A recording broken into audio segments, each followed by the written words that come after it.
Tejiendo voces por la casa común.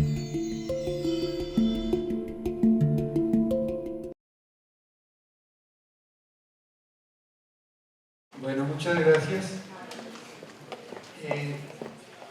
La idea es provocarlas y provocarnos, o provocarnos conjuntamente con lo que digamos.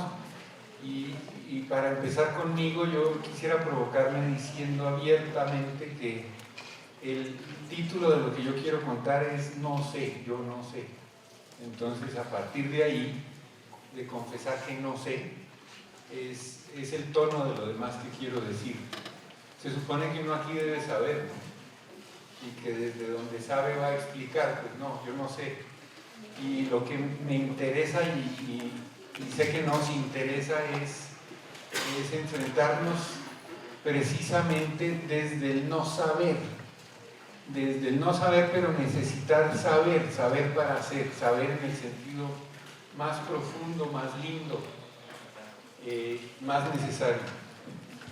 Y parto del no saber, pero también quería empezar nombrando desde palabras y enseñanzas que ha trabajado Claudia, a quien escuchamos esta mañana en un auditorio casi vacío, pero Claudia planteó algo lindo que yo quisiera retomar y que ayuda a explicar la hidra. Obviamente, cuando hablamos de la hidra, como decía el compañero, estamos hablando a partir de la convocatoria que nos hicieron las y los zapatistas, que nos hicieron en el mes de mayo, y nos hicieron una convocatoria para, como vigías, como quienes desde pensar, observar, sentir, compartir, estamos tratando de entender lo que está pasando, lo que se nos vino encima. Y lo que ellas y ellos ven que se nos vino encima es una tormenta. Y es una tormenta que amenaza con destruirlo todo, un colapso. Y es un colapso, claro, que se debe al sistema, a un sistema que amenaza y que está a punto de destruir la vida. Y yo por eso quisiera empezar a partir de lo que planteaba Claudia esta mañana y decirlo a mi manera. Y es que la vida, la madre tierra, y aquí quiero decir algo que hace tiempo tenía aquí y lo quería compartir. La naturaleza no existe, porque si uno dice naturaleza habla en un dualismo, en una dicotomía. Estamos nosotras, nosotros, la sociedad, y está la naturaleza. Y mientras haya naturaleza, pues estamos equivocadas, equivocados. O sea, pues nosotros ¿qué somos? ¿Y eso qué es? Naturaleza no hay. Naturaleza es parte del problema, es eso que hay que superar. No hay naturaleza, hay madre tierra, hay vida.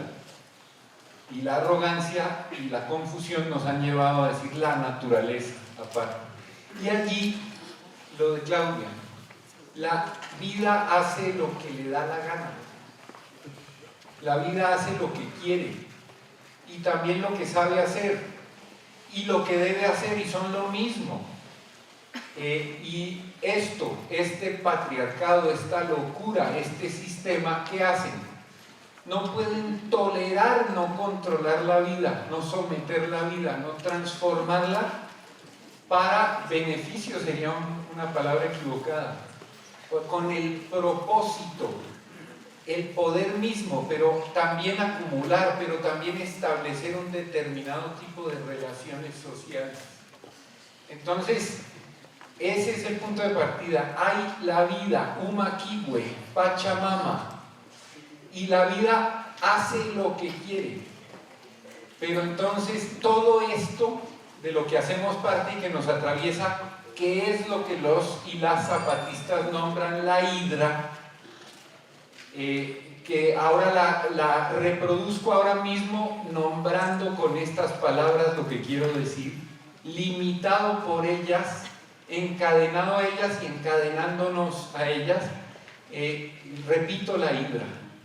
Vivimos replicando y reproduciendo la hidra y haciendo conciencia de eso, de que estamos sometiendo sin libertad a la vida que hace todo lo que existe viene de ella. Todo. Se reproduce a sí misma, pero además se cura a sí misma. Eso está en riesgo. Mamá está en peligro. Y el señor primer ministro de Canadá, en la conferencia mundial sobre el agua en Bali, hizo un planteamiento que pasó desapercibido y que para mí es emblemático de la hidra. Dijo lo siguiente: no podemos sacrificar las necesidades económicas a los intereses de defensa del agua. No, pero es que ahí vivimos, ahí estamos. Eso es lo que está diciendo. ¿Cómo se puede decir una estupidez de esa magnitud? Pues resulta que esa estupidez es realista, es práctica, es cotidiana, y para eso nos pagan salarios o buscamos empleo, etc. Entonces, por ahí quería empezar. Ahora, recogiendo unas palabras de Jacqueline esta mañana, que se refería específicamente a la histeria, entre comillas, o a las diversas enfermedades que nos vienen de que nos estén sometiendo, silenciando, y de esa angustia y ese dolor y esa enfermedad de que nos rompan los ritmos que nos hacen dar vida y ser parte de la vida. Esa es en esencia la historia, ¿no? La historia lineal, la historia que conocemos es la ruptura de los ritmos de la madre tierra, de Umaquihue. Entonces, cuando se rompen esos ritmos, cuando se silencia ese ritmo, aparece lo que se ha denominado histeria, por ejemplo. Si nos estamos pudriendo por dentro, si nos estamos enfermando y ni siquiera hay espacio para decir, si nos están amputando brazo por brazo y parte por parte, y ni siquiera lo podemos nombrar, entonces se expresa de alguna manera. Y la gente se sorprende de que haya terremotos, que haya inundaciones, que haya, pues la mamá está enferma, está desesperada, está sufriendo y está expresando. Pero está expresando porque está herida, pero además porque la utilizan para convertirla en un arma contra todas y todos, para poderla controlar y podernos someter. Entonces yo quería empezar por ahí para plantear el tema de la hidra en otra lógica. En la primera dificultad, en el primer no saber, ¿cómo nos tejemos de nuevo a Umaquihue? ¿Cómo? ¿Con qué palabras? ¿Con qué acciones? ¿Con qué manera de andar? Me acordé de Manta Quejira, a quien habían bautizado Jerry Gardner en el norte de Canadá, un indígena. Una mañana llegó allá donde yo estaba exilado, y resulta que no estaba exilado, estaba en casa. Después descubrí gracias a él, y Jerry llegó una mañana a las 4 de la mañana, me despertó y tenía una canoa en la cabeza. Jerry es gigantesco, gigantesco, tiene trenzas. Me metió en la canoa a las 4 de la mañana y Saquitohuac, el cruce de los ríos. Y ese río lo llaman ellos allá el Mississippi, el otro es el Mississippi. Nipi es el agua de aquí, Sipi es el agua del sur, en Cree. Para que vayan viendo cómo se habla Cree, Sisip es pato, Sisipac son patos. Y entonces íbamos hablando esta especie de español con eso, y ahí iba saliendo una lengua linda. Y cuando me metió en la canoa y él iba atrás, y el agua era como un espejo, bosques, no se sabía qué estaba encima, qué estaba debajo, y esa canoa resbalándose por allí, pájaros, a las 4 de la mañana ya amanecido, en el verano de Saquitohuac, el cruce de los ríos. Y de pronto dejó de remar, y yo lo miré en el silencio y estaba llorando. Jerry es enorme, y ver a Jerry llorar es difícil, es un guerrero. Y Jerry dice: yo te traje aquí para darte las gracias. Cuando yo era niño, me metieron a la escuela, internado en una escuela de los católicos. Y de pronto me golpeaban internado porque tú estás pensando en la lengua del demonio. Me sacaron del bosque y yo me escapaba. Y cada vez que me escapaba, mi papá me volvía a entregar a los misioneros para que me devolvieran a esa escuela. Después del tercer verano, cuando volví, ya no sentía nada. Miraba todo esto y no sentía nada. Veía los pájaros y sabía que eran hermosos, pero no los sentía. Veía este paisaje y este lago y no los sentía. Me habían matado. Y como me mataron, me quise morir. Y empecé a alcoholizarme y a drogarme, como tantas y tantos otros, muertos en nuestra propia tierra, como dijeron los músicos de Oaxaca, antier acá. Y ahora estoy sintiendo otra vez, dice. Se arrancó la manga de la camisa, se sonó los mocos y me dio un abrazo en medio de Zaquitohuaca. Y entonces, obviamente, como él se despidió de mí cuando ya tuve que salir de allá, me dijo: cuando mires la luna es la misma y entenderás que mamá hay una sola y que estamos juntas y juntos. La hidra es lo que rompe todo eso, lo que desdibuja todo eso, lo que nos hace tanto daño. Y ahora, en contraste, quiero leerles algo que me encontré ayer y que es una conversación entre Adorno y Horkheimer. Una conversación que una mujer testiga silenciosa iba copiando, la mujer de Adorno. Y esto no se había publicado y le dice Adorno a Horkheimer: en este instante está todo cerrado, pero en cada instante todo puede cambiar.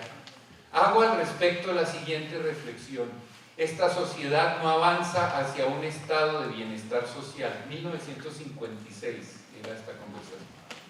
Esta sociedad que va sujetando cada vez más a la gente crece al mismo tiempo que su irracionalidad, y esto en forma constitutiva.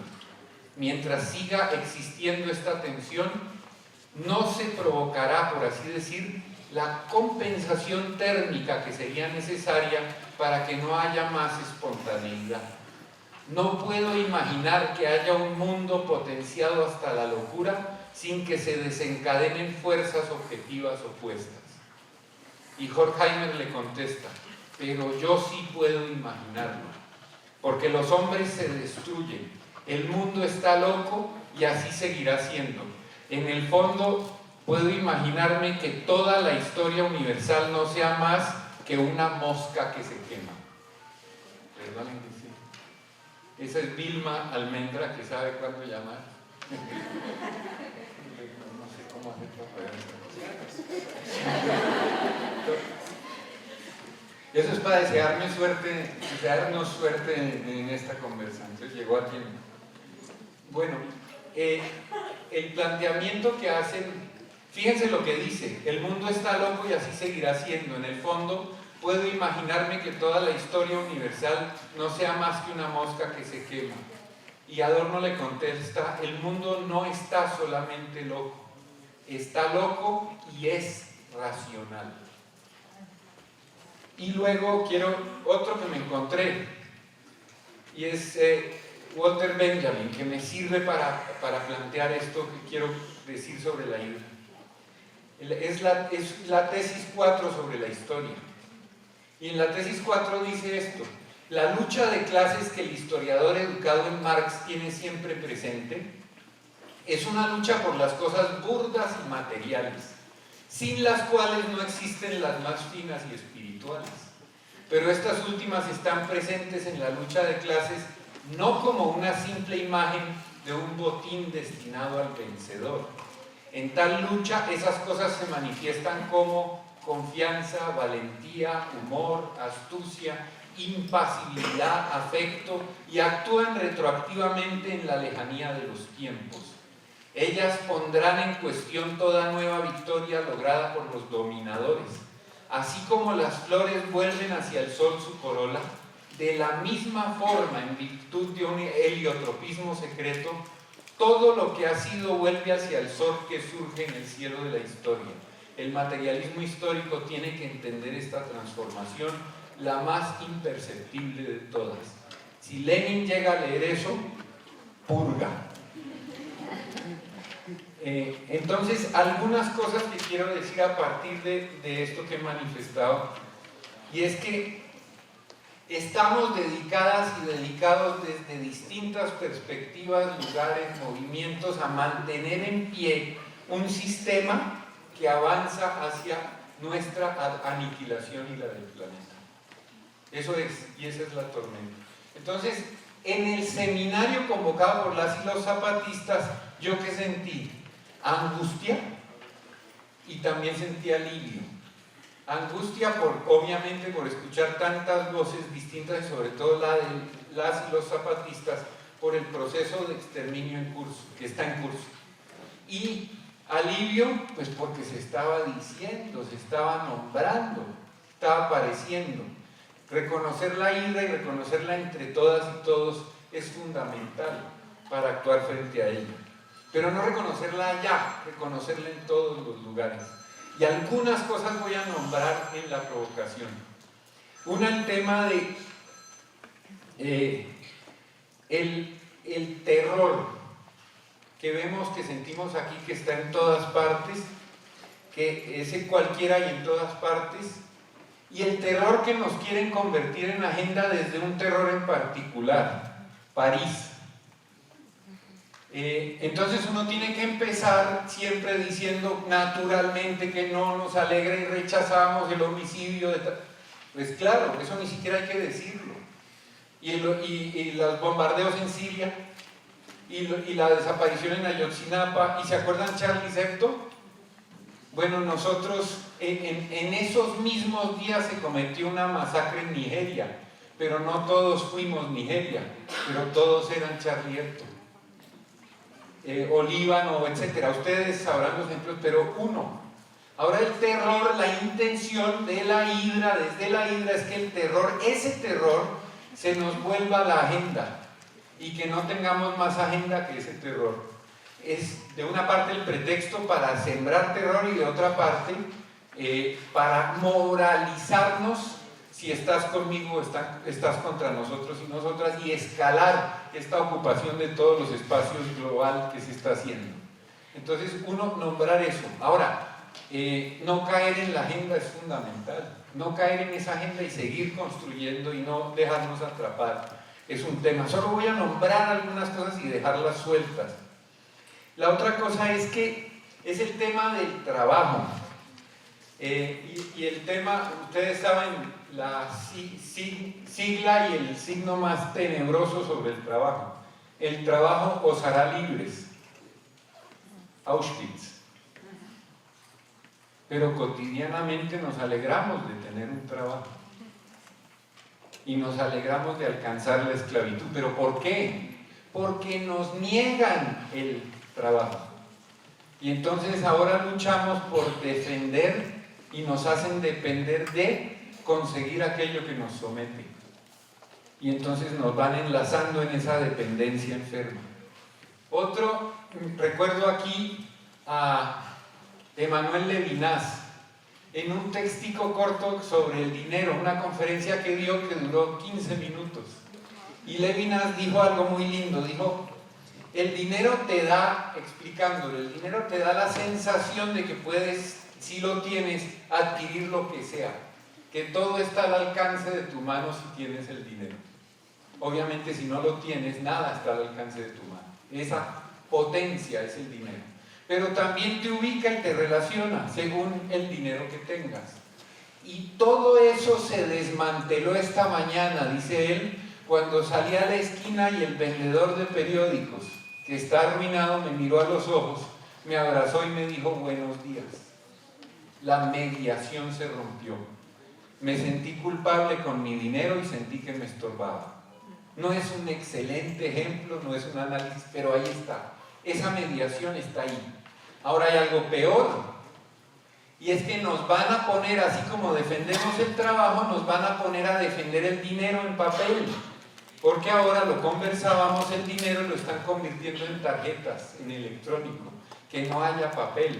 Al no haber papel nos controlan. Si dependemos del dinero electrónico, nos convierten en la biopolítica, nos somete al poder total de eso que es todavía peor que el dinero. Entonces, ¿ahora qué estamos haciendo?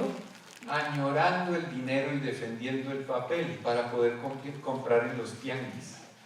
es el mecanismo similar al del trabajo. Entonces empezamos a defender, como sucedió en la discusión de esta mañana, defendemos el feminismo o la lucha contra el patriarcado como si lo que estuviéramos defendiendo es la igualdad dentro del sistema, o sea, poder hacer lo mismo que los opresores, los dominadores y los patriarcas. La hidra. La hidra nos pone, y defender el Estado, porque ahora decimos que el Estado es lo público, y resulta que el Estado, la forma Estado, en esencia, surge de dos condiciones. No es el Estado aparato, eso es una expresión, una manifestación del Estado. El Estado es cuando vos vas a hacer un trámite a donde sea, y en el mecanismo de hacer el trámite aprendes a vincularte a la burocracia y te va enseñando a ser ciudadano y ciudadana. Y defender los derechos ciudadanos y ciudadanas es replicar el Estado. ¿Y qué hacemos en la casa? ¿Y qué hacemos entre nosotras y nosotros? Somos el Estado. Y el Estado en esencia surge de las dos libertades que nos dio el sistema. Una, la libertad de no tener medios de producción, la tierra para alimentarnos directamente. Y la libertad de vendernos en el mercado como mercancía. Y la reproducción de eso es nuestra función. Somos Estado. El Estado no está allá, el Estado se reproduce acá. Y resulta que ahora en nuestras revoluciones y las progresistas, como dice el genio de García Linera, el Estado es la comunidad y es la comunalidad. Fíjense, la izquierda se levanta para ocupar el Estado y tener el poder. O sea, yo estoy diciendo, no sé si ya se va entendiendo, que siempre es fácil decir, nosotras y nosotros somos comunidad y nos defendemos contra el poder. No, nosotras y nosotros en la agenda de lucha contra el sistema reproducimos la hidra y somos el Estado, somos el patriarcado, somos el dinero, y nos tratamos de devolver nostálgicamente a defender la forma anterior de opresión a nombre del futuro y del progreso. Benjamin. Lo que hay que hacer es tirarnos, frenar el tren del progreso y tirarnos de ahí, porque el progreso es un camino lineal, el ángel del progreso que va acumulando calamidades. Ese es otro punto que quería decir. Ahora, ¿dónde estamos? Estamos en un momento en el que una vez más hay un excedente absoluto creado por el capital y el patriarcado. Hay excedente de población y hay excedente de capital, de capacidad productiva. Lo hay. Y hay un déficit ¿de qué? De lo que ellos llaman recursos o naturaleza. Hay déficit de madre tierra, la locura. Entonces, ¿qué hay que hacer? Eliminar el excedente de capital y de población y apropiarse privadamente de los recursos.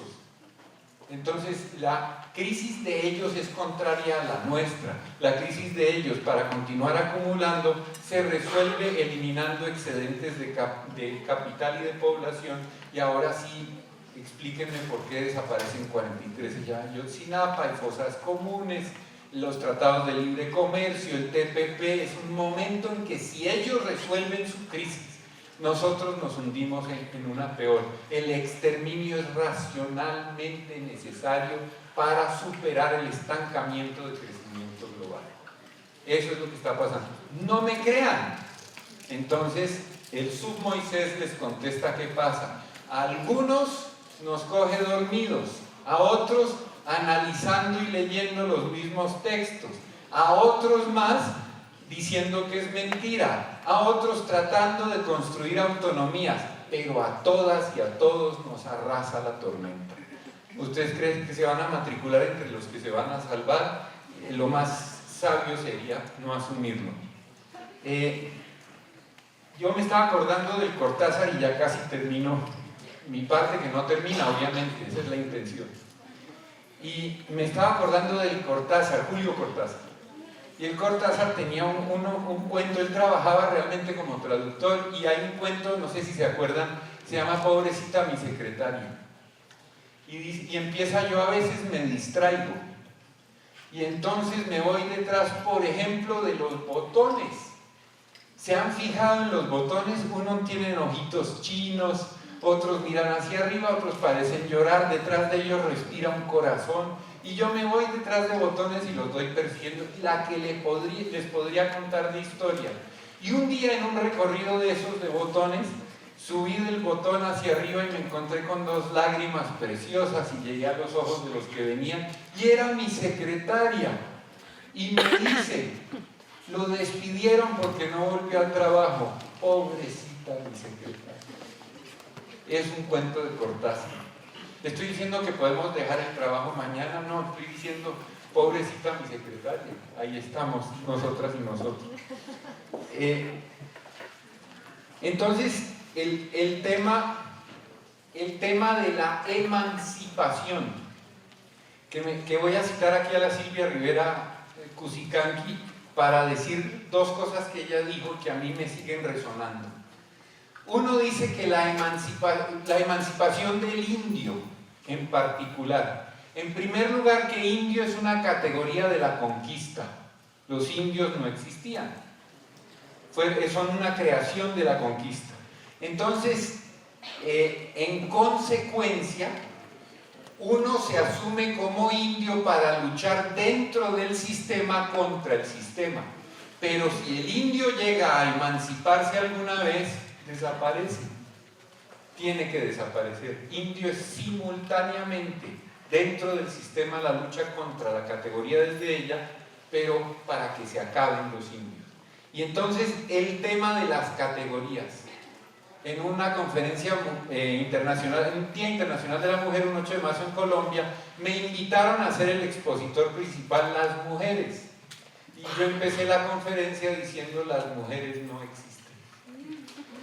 No recibí un aplauso, pero tampoco existimos los hombres, ni las universidades, ni la libertad. Es la libertad de que Humaquihue, la madre tierra, vuelva, rehaga. Y si eso se llama matriarcado porque es Humaquihue, madre tierra. Y entonces, si tiene que regresar Humaquihue para que seamos libres, se llamará todo de otra manera, no de esta, porque cada cosa que esta nombra es para someternos. Entonces, una imagen para dejarles. Está lo que sienten las mexicanas permanentemente en México: hostilidad sexual. Y se están cuidando en los buses, en las avenidas, en todas partes, con razón o no, ¿cierto?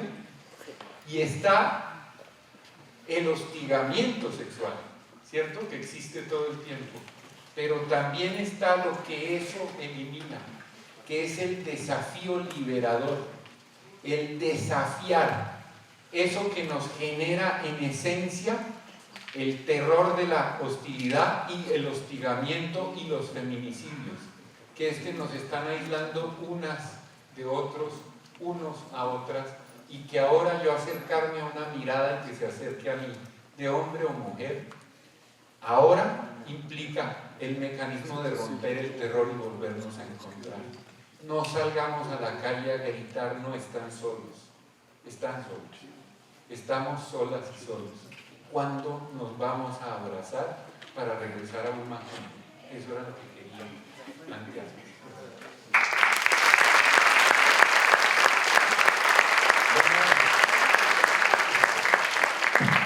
Agradecemos la intervención de Manuel Rosenthal y ahora vamos a proceder a darle la palabra a Raúl Sibeki. Por favor. Bueno, buenas tardes. Les agradezco a los organizadores que me hayan invitado. Yo casi aprendo. No aprendo. No hay forma de que... Parezco un tonto. Eso es todo. Bueno, disculpa. El tema es el siguiente. Bueno, les agradezco la invitación, a ustedes por estar aquí. Debería estar prohibido hacer conferencias después de la comida, porque que yo tengo un sueño bárbaro, estoy así de lleno, y como diría el sub antes, por mi voz habla el mole poblano, pero ya no sé qué habla. Pero bueno, ¿el qué? El guauzón, eso, Gloria del Plata. Bueno, cuando los compas plantearon el tema de la hidra, a mí me pareció que era desconcierto. Desconcierto porque el tema de la hidra está incorporado a la tradición revolucionaria. El tema de la hidra, ustedes saben, se remonta a una imagen mitológica de la vieja Grecia, lo que planteaba aquí el moderador, que se llama Alba. Y entonces, en lo que es la tradición revolucionaria o del pensamiento crítico, la idea de la hidra no tiene un lugar, o por lo menos yo no lo conozco, capaz que lo tiene. Y creo que lo interesante de esta propuesta es que supone ponernos delante el hecho de que nuestros saberes acumulados a lo largo de 2 siglos de revoluciones, de la Revolución Francesa para aquí, de resistencias, de movimientos emancipatorios, esos saberes ya no tienen la operatividad que tuvieron en algún momento. Creo que entonces plantearnos el desafío de la hidra es ponernos a pensar y a actuar en una dinámica distinta. Comprender la realidad desde otro lugar o de otro modo y también actuar de otros modos. De eso quiero hablar un poquitito ahora. La teoría revolucionaria clásica sostiene que la teoría es clave para poder hacer, que el definir una teoría revolucionaria es fundamental para después actuar políticamente. Lenin lo planteaba de forma muy clara: sin teoría revolucionaria no hay práctica revolucionaria. Graso error, pero era propio de un periodo positivista, iluminista, intelectualista, que luego en los hechos funciona. Soy yo que le doy un trasto, no es cierto.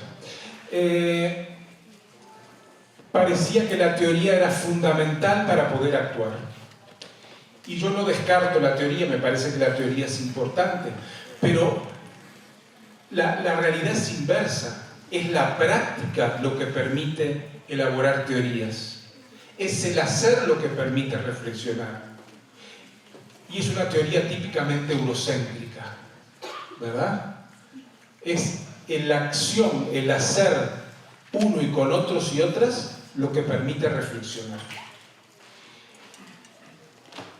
Pero además nos pone sobre delante nuestro la idea de que la acción revolucionaria o emancipatoria es hasta cierto punto o hasta un punto alto improvisada. No es una carretera trazada en algún momento y que hay que recorrer. Y ellos siempre hablan de eso, tiene un cierto nivel de improvisación. Cuando digo improvisación no quiero decir que nada sirve, ¿verdad? Ustedes que danzan hip hop o los que lo hagan, vieron que hay unos niveles de improvisación, ¿verdad? No es un pentagrama como la música clásica que hay que repetirlo, ¿verdad? Hay un nivel importante de improvisación. Entonces yo creo que eso, no, o en el jazz incluso, eso no es cualquier cosa, es reflexionar sobre lo que realmente es la vida de nosotros. El que crea que a los 20 años, cuando entra a la universidad, planifica su vida y luego no queda más que recorrerla, está muerto, porque ya sabe lo que va a ser el resto de su vida. Eso no tiene ni siquiera gracia. Y además nos pone a pensar el tema de la complejidad de la hidra. Porque la hidra es un fenómeno complejo, antipositivista, que resiste la consideración de que yo hago esto y tiene este resultado. La relación causa-efecto en el pensamiento positivista. Le corto una cabeza a la hidra y le salen 2. Eso desafía toda lógica newtoniana, cartesiana, ¿verdad? Entonces, nos implica tratar de ver el mundo y de comprenderlo hoy, no en lo que parece ser, sino en lo que es en el fondo. A mi modo de ver, puedo estar equivocado, la tendencia fundamental en el mundo de hoy es a la concentración de poder. Nunca antes en la humanidad ha habido tanta y tan brutal concentración de poder. Solo que es una concentración de poder distinta a la que estábamos acostumbrados en otros periodos de la historia, que era el rey muy poderoso, o el Estado muy poderoso, o el imperio muy poderoso. Hoy la realidad es mucho más compleja porque hay concentraciones de poder, muchas y múltiples y entrelazadas entre sí. O sea, tenemos capitalismo, pero a la vez tenemos imperialismo y colonialismo y patriarcado, que son formas de poder brutal y concentrado simultáneos. No es que el colonialismo, después vino el imperialismo, como en algunos manuales se establece. Todos los fenómenos se dan conjuntamente y además a escala macro y micro. Entonces tenemos formas de colonialidad en las relaciones interpersonales y por supuesto de patriarcado, pero también tenemos patriarcado a escala global. Pero además tenemos militarismo y una concentración de poder como nunca antes la ha habido en la historia. Parecería que el DARPA, que es un departamento para armas especiales de Estados Unidos, está elaborando o ya tiene sistemas de armas prácticamente invulnerables. Hay aviones que ya están ensayando volar a 20 Mach, 20 veces la velocidad del sonido, o sea que llegarían de aquí a París en 10 minutos, ¿no? Una cosa delirante, ¿verdad? Y armas ante las cuales no hay defensa. Pero también tenemos una concentración del poder mediática como nunca antes. Y a su vez tenemos formas de poder como la Internet, que son invisibles. Ustedes saben, claro, porque uno cuando imagina Internet no ve el respaldo material de Internet.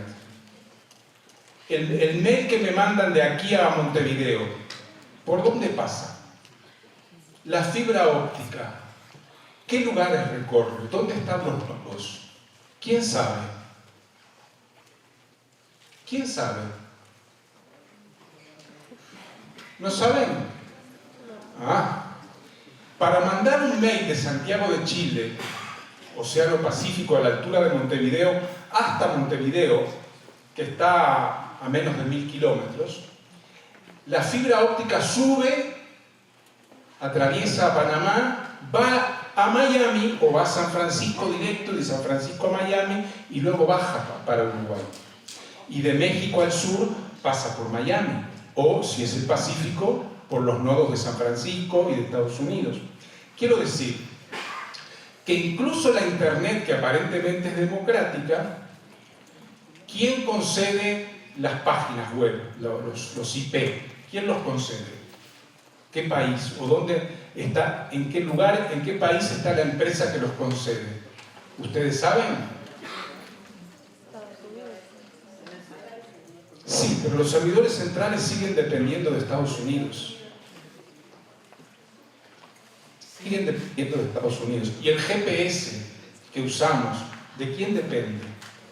¿Y para qué fueron creados estos instrumentos? Para uso militar, que ahora son de uso civil, dicen. Lo que quiero decir es que la concentración de poder es tan brutal que incluso en lo que hacemos diariamente estamos sometidos a esa concentración de poder. Porque el campesino que hace 100 años, en la época de Zapata, vivía en Morelos, el imperialismo o el colonialismo le llegaba en cierto momento y con cara y nombres de personas. Sería Porfirio Díaz o las empresas cañeras o azucareras o lo que fuera. Pero ahora es inmaterial y está presente en todas partes. Y esto tiene que ver con la ira. Porque además de ser poderes ultraconcentrados, visibles y no visibles, materiales e inmateriales, el colonialismo, el imperialismo, el capitalismo, el patriarcado, el militarismo, la concentración mediática, la internética, la farmacéutica, la salud. ¿De qué depende nuestra salud? ¿De qué depende? De un puñado de multinacionales farmacéuticas. La salud de la población en general. ¿Quién controla los antibióticos? Los países que se han puesto a elaborar genéricos lo han conseguido y está muy bien, y hay una disputa, pero son una gama reducida de genéricos. Ahora estamos haciendo una colecta para comprarle un audífono a Hugo Blanco, pero los precios que tienen los audífonos son algo desmesurado para lo que es la mercancía, valen más que una computadora. ¿Por qué si son aparatos sencillos? Monopolización. Pero a su vez, la internet, los medios, lo militar, el patriarcado, están entrelazados entre sí. Por eso es una hidra, porque no es que uno combate el poder militar y ya ganó, ¿verdad? La internet es un poder. Con un celular se puede derribar un avión, y no es broma. No, yo no me dedico a esto, o sea que no sabría ni cómo hacerlo, ¿no? Pero los especialistas plantean esto. El ataque cibernético hoy a un país es tan potente como un ataque armado con bombas. Entonces, estamos hablando de una hidra. Y esa hidra es multifacética. Y tiene, yo mencioné algunos aspectos, tiene muchos más. Si pensamos el campo de las universidades, el poder universitario está entrelazado con todo esto. Y ya Gilberto López y Rivas plantea cómo los antropólogos, algunos conscientemente y otros no, hacen trabajos para el Pentágono. Entonces estamos hablando de una hidra, de verdad, que es un poder ultra concentrado, pero no al viejo estilo de pirámide. No es la iglesia, el papa, no es el rey, insisto, no es el Pentágono. Cuando pensamos en el Pentágono uno piensa en el poder militar, pero el poder militar y el poder no militar están estrechamente entrelazados. Entonces, por supuesto que no vamos a poder derrotarla cortándole una cabeza. Los vietnamitas, en 1973, me parece que fue, terminó su guerra con una victoria militar sobre Estados Unidos, ¿verdad? Derrotaron militarmente al imperio, a la potencia militar mayor del mundo, ¿verdad? Se liberaron. Y las zapatillas Nike, ¿dónde se fabrican? ¿Y cuánto le pagan a esos niños vietnamitas que trabajan ahí?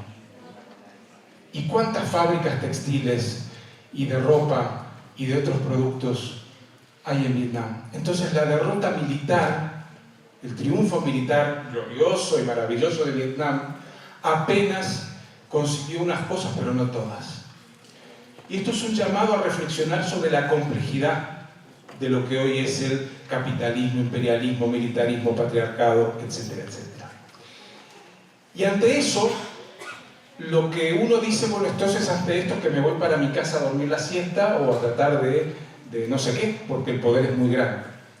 Pero los compañeros y los movimientos en general en América Latina han ido creando formas de enfrentarse a esto. Yo voy a relatar brevemente lo que yo veo que se está haciendo. A diferencia de las formas de acción de periodos anteriores, que era una forma de acción rebelde, de disputarle al Estado, de disputarle al patrón. ¿Me pasé de eso? Debe ser la CIA, debe ser la CIA.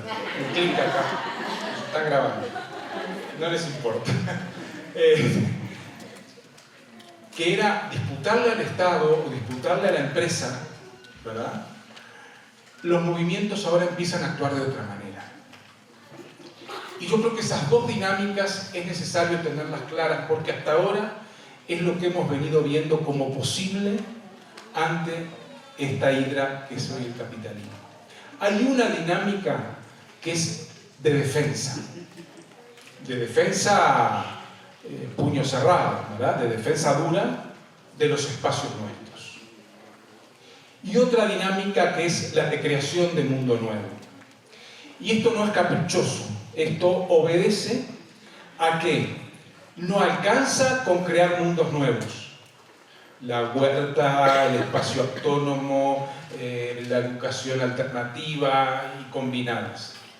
Es importante crear mundos nuevos, pero además es importante defenderlos. A su vez, con el puño cerrado solo, sin crear mundos nuevos, poco vamos a poder hacer. ¿Por qué?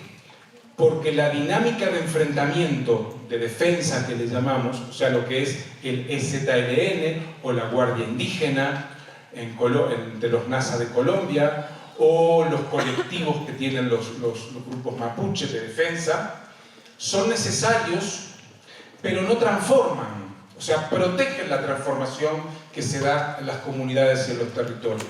Pueden ser formas como el EZ, más abiertas y democráticas y subordinadas a la comunidad, pero el núcleo de lo que es transformación se da en esos espacios nuestros. Y para recuperar la tierra hace falta esa fuerza, ese puño cerrado, y para defender lo recuperado hace falta el puño cerrado. Y son dos lógicas distintas que se pueden complementar, que ninguna debe imponerse a la otra y que la de puño cerrado debe obedecer al colectivo, ¿verdad? Y pueden hacerse maravillas en ese sentido, como las que he visto en el Cauca. Pero una sin la otra implica andar con pies, andar como rengueando, como cojeando, ¿no? ¿Por qué es necesario crear mundos nuevos? Eso, así como sobre el tema de la defensa creo que va quedando claro, sobre el tema de crear mundos nuevos me parece que es necesario, porque es la parte más novedosa de estas nuevas estrategias, me parece que es necesario profundizar un poco. ¿Será un ovni? Ah, el aire acondicionado. Ya estoy neurótico, ¿bien? Bueno, entonces, es necesario crear mundos nuevos porque uno adivina que el proyecto del capital es ahogarnos como especie en la muerte y que dependamos en todo de ellos. Ellos son dueños del agua, son dueños de la tierra, son dueños de los medicamentos, son dueños de la educación y así. Entonces nosotros necesitamos construir nuestros espacios de autonomía integral. ¿Por qué de autonomía integral? Porque lo que va a estar en tela de juicio en las próximas décadas es si va a haber agua para todos, si va a haber alimentos para todos, si va a haber medicinas para todos. Y no podemos seguir dependiendo de las de ellos. Tenemos que crear nuestra propia medicina, con las formas que hemos visto, ¿no? En medicinas tradicionales, hierbas, hueseras, las formas que podamos recrear o inventar, con las formas más diversas. No solo es para atender una afección, sino para prevenirla. Pero además tenemos que aprender a autoeducarnos, porque los lugares de hechos como este no nos van a educar para lo que necesitamos que nos eduquen. Estar formados. Pero además necesitamos tener autonomía de alimentos que hoy no hay. Hace 50 años, las personas que ya tenemos unos años, sabíamos lo que comíamos. Hoy hemos perdido el control de los alimentos. Hoy la industria alimenticia, porque es una industria, fabrica en serie y fabrica productos contaminados y nocivos para la salud. El 80 o el 90% de los productos que venden en supermercados son cancerígenos o tienen elementos cancerígenos. Entonces yo fumo y me enfermo cuando yo quiero, pero que no me enfermen sin saber. Eso es autonomía también. Entonces, la autonomía necesita ser integral en todos los aspectos de lo que es la vida humana, en espacios controlados por nosotros y defendidos por nosotros, con poderes propios. Tener poderes propios es fundamental, y poderes comunitarios, no poderes en la forma Estado, en la forma pirámide, poderes no estatales le llamamos. Entonces, avanzar en ese sentido. No podemos avanzar en esta dirección de combatir la hidra, porque ante la hidra primero hay que defenderse, fundamental, y después combatirla. La forma tradicional que inventó, que tuvo Hércules de combatirla a cuchilladas, a espadazos, bueno, es simbólica, es metafórica, pero necesitamos combatir en todos esos terrenos y que en nuestros espacios el patriarcado, el capitalismo, el imperialismo, el colonialismo, la medicina tradicional con sus antibióticos asesinos entren lo menos posible. Algo siempre se va a filtrar, pero que entre lo menos posible. Eso es autonomía. Y para terminar, porque ya me sacaron la tarjeta amarilla, aunque aquí es blanca, en realidad es amarilla. Entonces, hacer esto, no podemos transformar el mundo sin transformarnos a nosotros mismos. Y esa yo creo que es una tarea de primer plano, de primer orden. Debemos transformarnos, no frente al espejo, haciendo con otros y otras, no en el diván del psicólogo. Si hay que ir, no hay ningún problema. Pero debemos transformarnos haciendo con otros y con otras. Y si no nos transformamos, si no nos despojamos de nuestro ego, no lo vamos a matar al ego nuestro, pero por lo menos lo tenemos ahí a un costadito. Si no nos cuidamos del afán de protagonismo, si no somos más fraternos, si no tenemos capacidad de autolimitarnos, yo creo que la capacidad, hay cosas que no se deben hacer y hay que detenerse ahí. El capitalismo es hacer todo lo que se pueda. Y el mundo nuevo es la capacidad de autolimitarse también. Y nosotros, sobre todo, ya hablé el otro día del ego masculino revolucionario, no lo voy a repetir, pero los que somos varones, adultos y ya blancos además, entonces tenemos que trabajar seriamente el ego, ¿verdad? Y transformarnos con otros. Los Sin Tierra tienen una frase muy linda, dice transformarse transformando.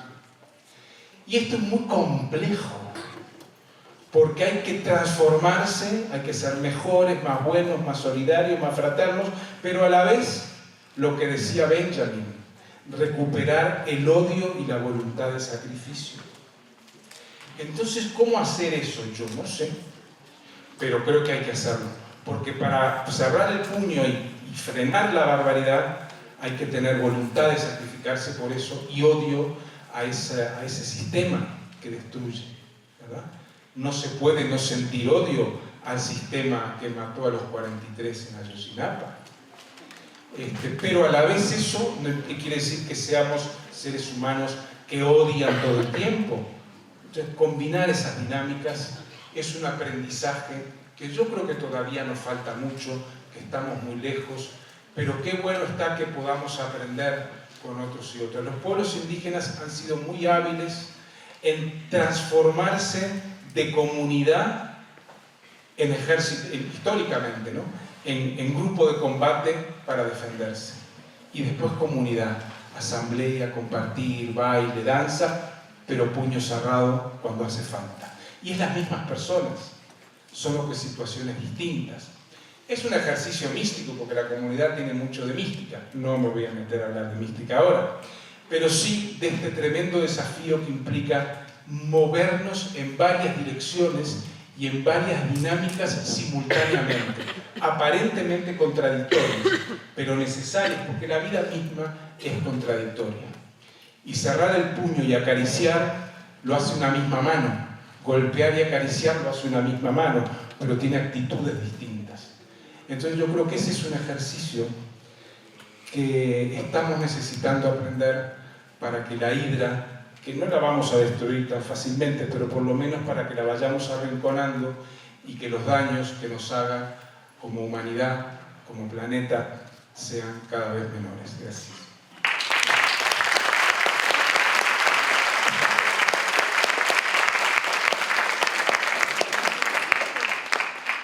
Bien, pues como hemos escuchado y oído los que tuvimos la oportunidad de estar en las mesas o conversatorios anteriores, hemos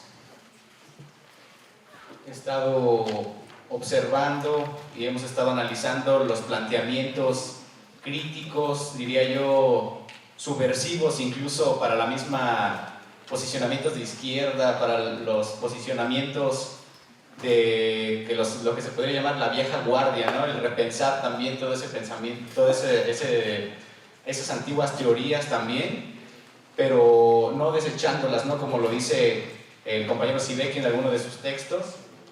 Y bueno, sin más, vamos a cederles la palabra a ustedes para que haya la oportunidad de intercambiar con los conferencistas y para que puedan expresar sus comentarios, sus cuestionamientos, sus críticas o sus dudas, ¿no?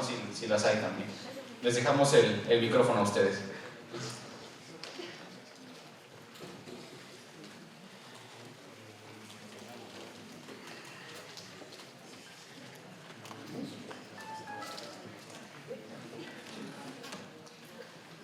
Miren, me llamo Francisco Zagal, soy de Cuautla.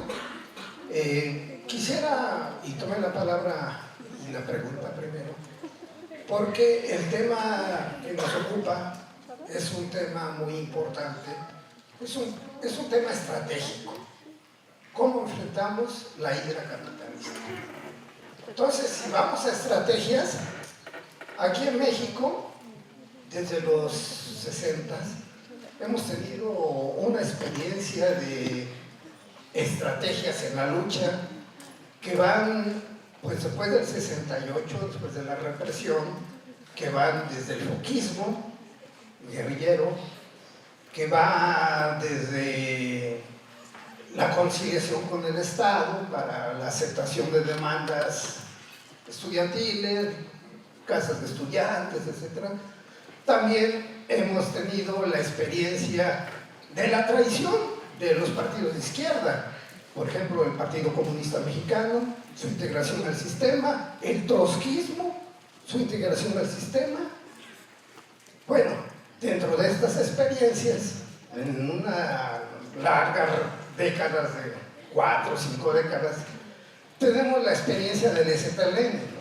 Que reivindicando el foquismo y todo esto, guevarista, pues reivindica una lucha por la autonomía. Pero bueno, después de todo lo que hemos tenido que aprender de teorías, el leninismo, la lucha por un Estado proletario, la consecución del estalinismo como un triunfo, pues de esa teoría de luchar por tener el Estado para transformar las necesidades sociales. El estalinismo se conformó a lo contrario del leninismo y trajo a la bancarrota el socialismo. Bueno, todo esto de estrategias que nos han llevado al fracaso, que nos han llevado a no creer en nada, como dicen algunos compañeros, creo que la estrategia hoy es, bueno, estamos a favor de luchar por tomar el poder, por tomar el Estado en nuestras riendas para transformarlo a beneficio de la sociedad, o estamos por una autonomía, por una masificación de la rebeldía, en donde los pueblos originarios tomen las riendas, estilo Bolivia, ¿no? Estilo Evo Morales. Bueno, son estrategias estas las que nos tienen aquí, que yo creo que en sí no hay la capacidad teórica, no hay esa experiencia universitaria para poder decir, este es el camino correcto, porque no estamos a favor de partidos estalinistas, no estamos a favor de partidos socialistas o marxistas, porque bueno, han tenido la mala experiencia, pero ahora, ¿en qué creemos? ¿Cuál es el camino que decimos a los trabajadores, a las masas campesinas que deben de seguir? No estamos por un parlamentarismo burgués, no estamos por un Estado, pero ¿por qué estamos? Por una revolución ciudadana, por una democracia masiva, por tomar el poder desde las organizaciones populares. Bueno, ¿por qué estamos? Ese es el cuestionamiento.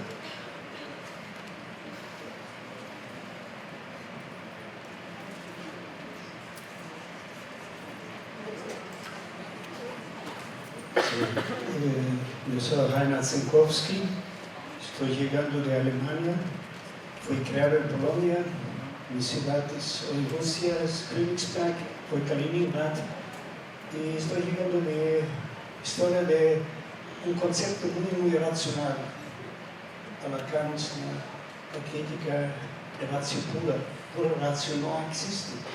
El sistema también algo como estático, como eterno, como algo fijo, tampoco no existe. Y la colonización, siempre hablamos, estoy escuchando, no fuimos conquistados y somos víctimas. ¿Ok? Éramos víctimas, ¿no? Debemos hacernos también víctima. Y para mí es interesante de buscar salidas. Estamos en un callejón histórico, pero feo. Según mis investigaciones, ultrapasamos 3 millones de desaparecidos y muertos. Se habla de 43. Aquí es el pico, es un ejemplo. Pero estamos muy graves. Con un pie estamos aquí en el Holocausto. Yo vivo desde el 99 aquí, antes en Brasil, antes en Perú, la guerra civil, en Brasil con niños de la calle, con favelados. Y bueno, yo aprecio mucho lo que es la diversidad de las especies. En el Amazonas, por ejemplo, es grandioso. Aquí vivimos en paraíso. ¿Qué hacemos con este paraíso? Paraíso, pues de donde yo viví 15 años en Brasil. Y estoy hablando, tengo un poquito sobre mi lengua, baila samba y mi gramática y todo eso también un poquito.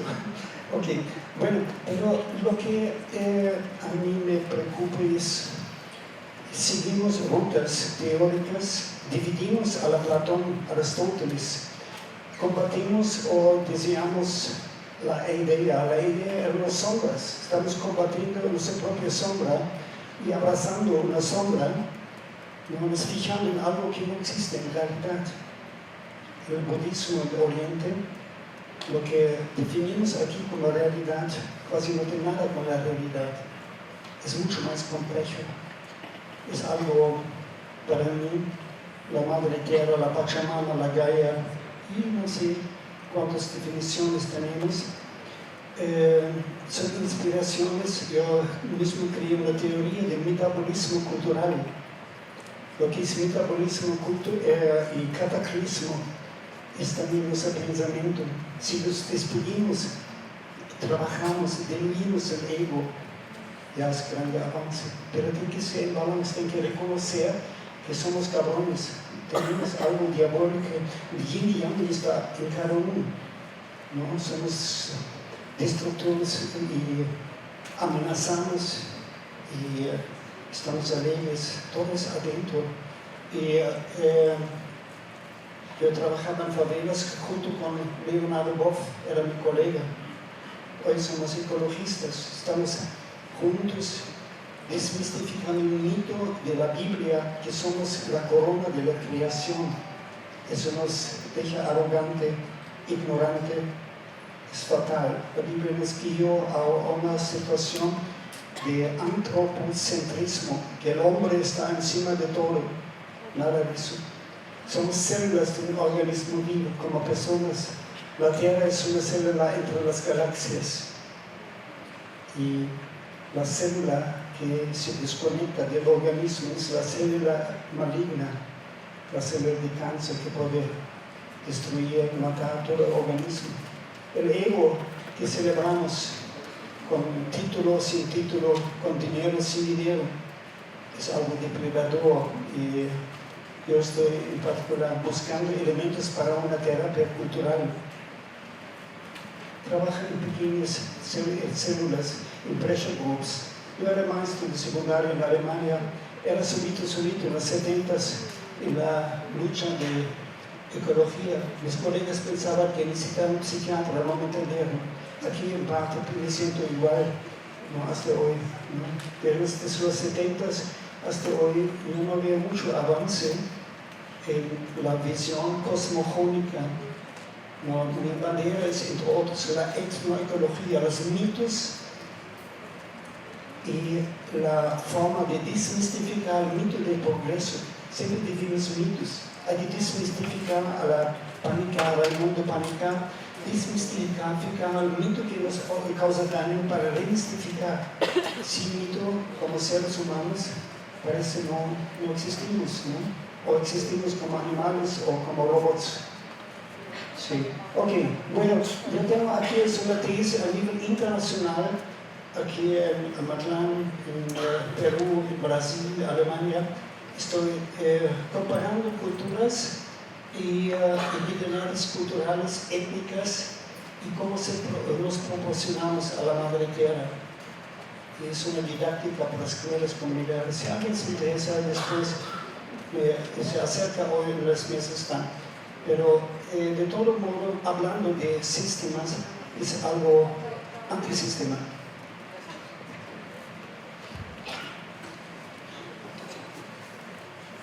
Gracias.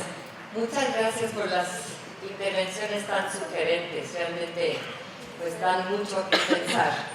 Y estoy totalmente de acuerdo con la idea de que tenemos que vivir desde nuestras vidas cotidianas esos nuevos mundos, ¿no?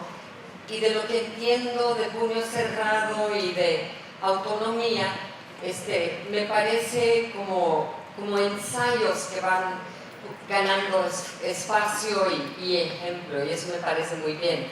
Y si estamos hablando, por ejemplo, del patriarcado y de acoso social, no podemos solo hablar del Estado y de los empresarios, sino hablar de los movimientos sociales y de la universidad misma. O sea, tenemos que tener esa congruencia en rechazar lo que es el acoso sexual a todos niveles, sino de qué estamos hablando, como por ejemplo. Lo que me preocupa es lo siguiente. Ahorita, por ejemplo, hay tanta violencia aquí en Morelos. Ya supieron de la fosa de los 150 cadáveres. Hace apenas unas semanas mataron a dos muchachos de 15 y 16 años que eran de una preparatoria de la UAM. No solo los mataron, sino los descuartizaron. De estos casos puedo seguir y seguir, de casos que ha afectado directamente a la universidad. Entonces, en esos casos yo siento que si nos quedamos entre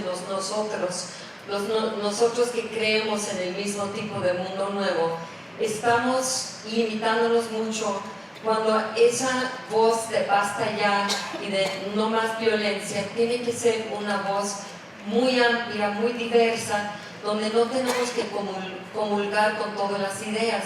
Puede ser un priista, puede ser un panista, puede ser, ¿sí? O sea, yo pienso que si nos reducimos a nosotros donde nos sentimos cómodos, también es hacer favor al sistema. Entonces, ¿cómo trabajar esos dos niveles? El nivel de autonomía con el nivel de masificación a decir no a lo que está pasando, sobre todo en términos de la violencia. Gracias. Me llamo Javier y un poco con el tema de las alternativas, que es lo que me ha llamado a hablar. Creo que el poder con mayúsculas nos conduce y nosotros mismos y nosotras nos dejamos conducir por ese poder, ¿no? Entonces, dentro de eso, hay alternativas que han surgido a partir de ese poder con mayúsculas, que sería, por ejemplo, la toma del poder, o el contrapoder, o el empoderamiento, que en realidad están impregnados por esa lógica del poder y que no nos llevan o nos llevan a un callejón sin salida, ¿no? Y habría otras formas, otras alternativas, otras historias de vivir ese mundo nuevo que vendrían preñadas justamente por no querer vivir en el poder, ¿no? Con mayúsculas, por pensar en relaciones horizontales en las que intercambiar de igual a igual las cosas, ¿no? Y entonces ahí está por un lado la negación del poder, está la dispersión del poder, está el desempoderamiento, y estas formas, ¿no?, nuevas, muchas veces provisionales, provisorias, son las que nos pueden ayudar a pensar intercambiando desde el hacer, ¿no? Porque en realidad desde las teorías es difícil porque cada uno se atrinchera en su teoría, ¿no? Entonces, desde ese hacer que es mestizo, que es el encuentro, en vez de buscar nuevas teorías, en vez de buscar a la gente, al hombre nuevo, ¿no?, que también se dijo en su momento, sería encontrarnos con la gente en sus propios espacios y tiempos cotidianos y transformar a partir de ahí las cosas, ¿no? Y creo que mucha gente lo estamos haciendo. Lo que pasa es que no se pone en valor esas historias porque lo importante es la acumulación de fuerza, la acumulación de capital, la acumulación de no sé qué, que al final otra vez nos lleva a impregnarnos de ese poder que nos hace puros, perfectos, superdotados, y en nuestra vida pues somos mestizos, imperfectos, incompletos, y eso es lo que nos hace el poder intercambiar con los demás y el poder abrazarnos, besarnos y el poder vivir ese mundo nuevo, ¿no?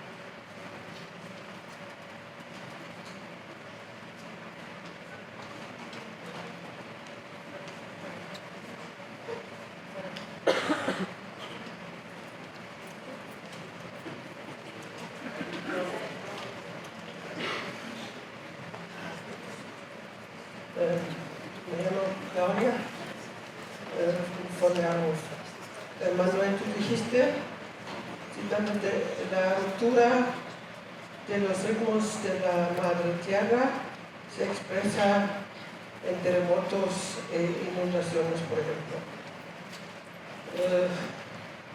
La cantidad de catástrofes naturales, o llamadas naturales, se ha aumentaron por 10 veces desde los años 70 del siglo pasado, a causa de no solamente algunas reacciones de la naturaleza, sino por la experimentación militar con la atmósfera y el interior de la Tierra, por ejemplo con esas ondas electromagnéticas que pueden causar todos esos fenómenos. Entonces no se puede comprobar en cada caso, normalmente no, pero no se puede saber ya cuáles catástrofes son naturales y cuáles no. Ese es el problema que enfrentamos además.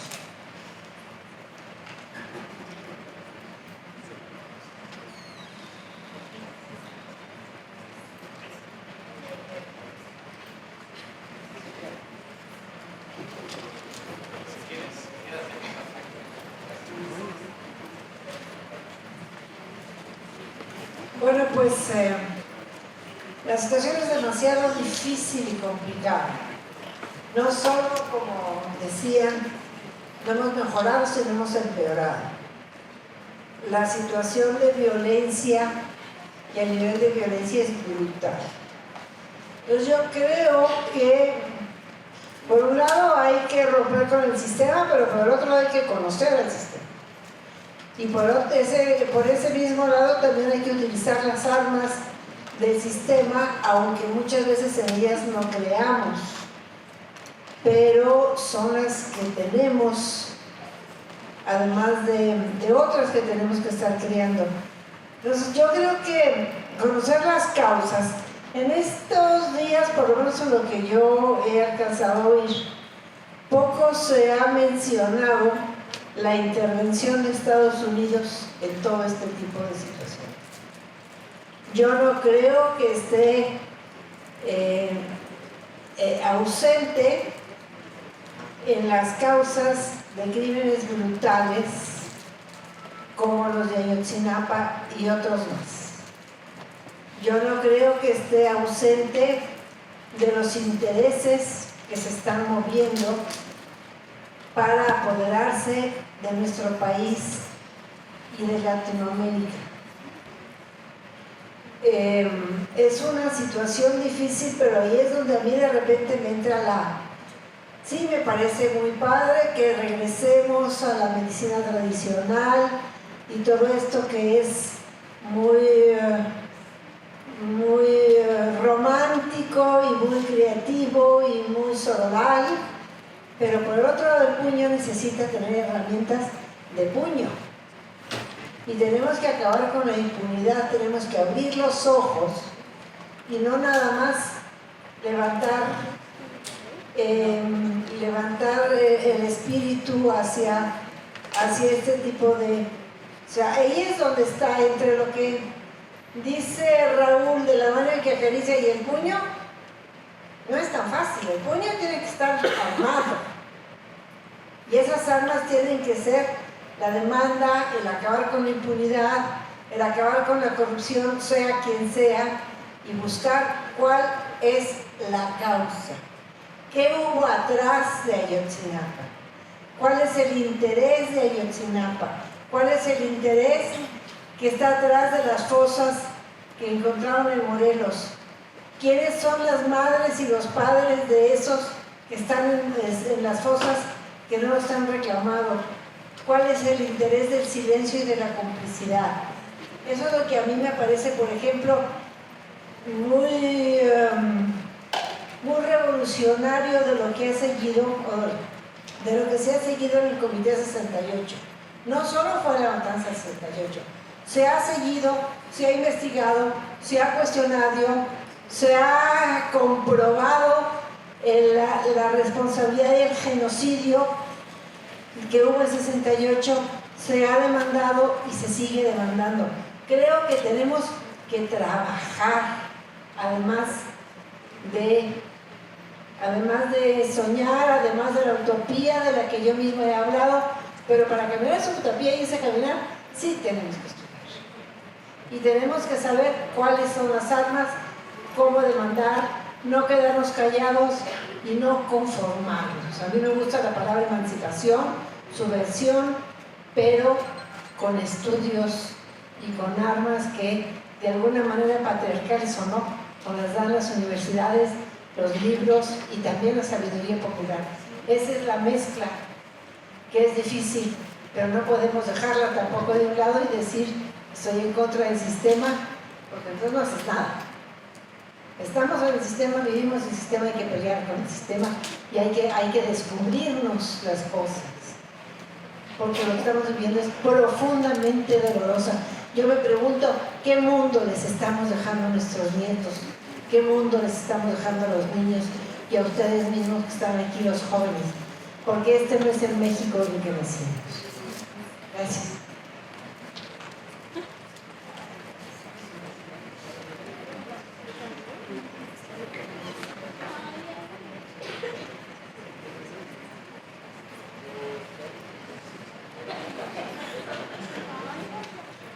Bueno, a ver, ya para ir cerrando.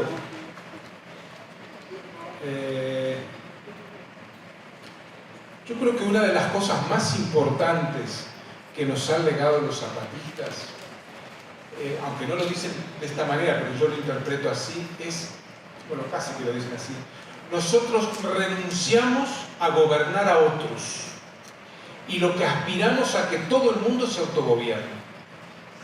Esa es la alternativa. ¿Cuál es la alternativa? Esa, que en cada colonia, que en cada barrio, que en cada ciudad, que en cada pueblo, la gente se autogobierna. Esa es la alternativa. Porque si nosotros gobernamos a otros, gobernarte a otros es oprimirte, es reproducir lo que hay. Ah, bueno, pero hay gente que no quiere autogobernarse. Ah, bueno, ahí estamos en un problema. Porque hay mucha gente, yo diría la mayoría, que no quiere autogobernarse. Quiere tener al gobernante bueno, ¿verdad? Pero no quiere autogobernar, porque autogobernarse da mucho trabajo. Entonces, es lo que planteaba una compañera ya, el tema entre autonomía y masificación, ¿no? Pero ellos también están practicando algo que me parece muy interesante. Ellos dicen en las comunidades, los hermanos priistas. Uno parece que lo están bromeando cuando dicen hermanos priistas. O hermano o priista, ¿no? ¿Verdad? Pero dicen hermanos priistas. Y a los hermanos priistas, y lo dicen en serio porque no es un eslogan, claro, son sus vecinos, no es la gaviota, son los vecinos. Entonces, a los hermanos priistas los reciben en las clínicas y los curan, les cobran un poco, ¿no? Porque no es gratis, pero les cobran un poco, pero los reciben y los curan. Entonces yo creo que ahí también hay un mensaje a que los otros se autoorganicen. Yo he escuchado en la escuelita gente que les decía, no, el movimiento de ustedes es muy bueno, Claro, no queremos trabajar todo el día, ¿verdad? Y ahí hay una perversión progresista y del propio socialismo histórico, y es que parecería que el socialismo es fruto del reparto, de la renta, y el socialismo es el trabajo, las 24 horas del día. El o el mundo nuevo, pónganle el nombre que quieran, es el trabajo. Y sin trabajo no hay nada. Claro, si no, el movimiento de ustedes es muy bueno, tiene unas clínicas impresionantes, unos centros de salud, unas escuelas, pero bueno, eso da trabajo. Ah, sí, claro, da trabajo. Y lo que no quiere mucha gente es trabajar. Entonces yo creo que ahí hay una lección. Yo creo que la cultura política alternueva lo que puede hacer en este periodo es existir y mostrar de lo que es capaz. Cuando la barca se hunda, probablemente la gente diga, ah, tendríamos que haber hecho o hagamos ahora como esto, cuando la tormenta llegue más fuerte. Lo bueno de que existan esas experiencias, y crean que en América Latina, no el complejo zapatista, pero a nivel de cosas de salud, experiencias de educación, y miles, hay muchas, en pueblos indígenas, en campesinos, en periferias urbanas, hay mucho de esto. No son iguales, cada uno hace lo que puede, pero hay muchas iniciativas de este tipo. Es mostrarle a otros que es posible autogobernarse y que ese autogobierno es maravilloso, y es bonito, es divertido, y no es dejar la vida todo el tiempo trabajando, sino que también hay tiempos de ocio y de diversión. Mucho más no podemos hacer que autogobernarnos y mostrarle a otros el ejemplo. Yo no soy católico, ¿no?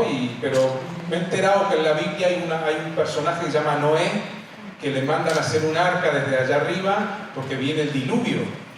Pero todo el mundo se burlaba de Noé, ¿verdad?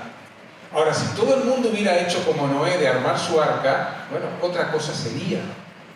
Pero mucho más que eso no se puede hacer, de trabajar, ser autónomo y dar el ejemplo. Y yo estoy de acuerdo, para terminar con lo que dice Adriana, ¿no? No estoy muy de acuerdo en usar las armas del sistema. O sea, pongo el ejemplo de la salud. Las armas del sistema son las pastillas, la medicina de pastillas. Yo creo que no hay que renunciar. Hay que usarla cuando sea estrictamente necesario. Lo mismo que las armas. Los zapatistas son provocados permanentemente y nunca han respondido con armas, pese a que les han matado a mucha gente. Y eso no es que dijeron, no, la dejamos para... No, eso es una autodisciplina muy potente. Para que vengan a provocarte y tú no responder, tenés que tener tanta disciplina como para responder. Y eso es maravilloso. Y eso es muy respetable, porque es como en el Tai Chi, ¿verdad? El otro me ataca y yo lo estudio, lo miro y veo cómo esquivo, y si no tengo más remedio le devuelvo el golpe. Pero me parece que aquí hay un ejercicio, y yo creo que en algún momento va a haber que usar contundentemente, como decía Marx, pasar de la razón de la... el arma de la crítica a la crítica de las armas, decía Marx. Bueno, y eso va a haber que hacerlo.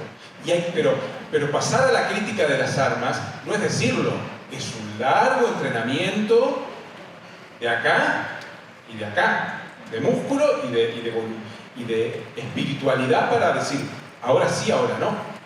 Porque una vez que uno utiliza la crítica de las armas, no tiene vuelta atrás. Como decía Mao, el día que cortemos una cabeza, la cabeza no se vuelve a pegar. Entonces hay que tener mucho cuidado con esas cosas, ¿verdad? No, digo sí. Es que me refiero a las otras armas. O sea, no nada más a las armas de pistola, que también en algún momento se tienen que usar. Me refiero a una demanda del Ministerio Público, al instrumento jurídico, a ese tipo de situaciones. Tenemos que sacar licencia para manejar en un lugar. O sea, no dejemos el arma del instrumento jurídico, aunque sepamos que de alguna manera está en chino y que no nos hacen caso, pero hay que hacerlo, porque son los instrumentos que tenemos para confrontar de alguna manera. Tenemos que ir a los instrumentos internacionales de justicia, aunque sepamos que los manejan los gringos, pero sabiendo que los manejan los gringos. Y me reitero, ¿dónde está el plan Puebla-Panamá y dónde está el plan Transpacífico y todo ese tipo de cosas? Los gringos nos están chupando el dedo ni están ausentes. ¿Dónde están? Y ahorita que vemos lo de París, más aún esa pregunta se repite. Gracias. Bueno, yo quisiera plantear una dificultad que estoy sintiendo y que de pronto compartamos o no, pero yo la siento clara. Cuando he estado en casa y cuando me he sentido en casa, ha sido es un contexto muy distinto a esto, en lo que estamos aquí ahora. Y la diferencia que tiene es que en realidad estamos enfrentando en un contexto desafíos concretos. Y entonces nos reunimos en asamblea y tenemos que resolver. Es decir, y resolver incluye, claro, pensar, entender el contexto, pero para hacer. Nosotros lo llamábamos IRDA, informarnos para reflexionar, decidir y actuar. Y nos recordábamos eso siempre, todo el tiempo. Pues el problema es que aquí no hay comunidad. Y aquí nos convocaron a tejer la casa común entre gente de común pocón. Entonces, cuando Francisco hace una pregunta como la que él hace, pues uno dice, pues, o sea, tejernos para encontrarnos está complicado. Entonces, uno que yo quiero aprovechar para señalar eso, o sea, empezar por organizarnos quiere decir no seguirnos creyendo los espacios abstractos como que fueran los concretos, como que aquí hay, no, esto es un espectáculo, Raúl y yo estamos dando un espectáculo, a ver quién habla más bonito y dejamos unas cosas y tal vez llegue al corazón de la gente. No queremos eso, la intención de lo que nos convoca aquí no es esa, pero el formato lo es, la institución lo es, la estructura lo es. Esto no es comunidad, pero no lo nombro para decir que no sirve, lo nombro para señalar precisamente que nos hacen falta los ámbitos de asamblea para responder, identificar y responder a desafíos concretos. El puño y la caricia de aquí no salen. De aquí sale la idea del puño y la caricia o la evocación al puño y la caricia en otra parte. Yo se los digo no porque me lo contaron, sino porque he estado ahí. Y aquí no estoy ahí. Y se los digo claro. ¿Quieres una palabra?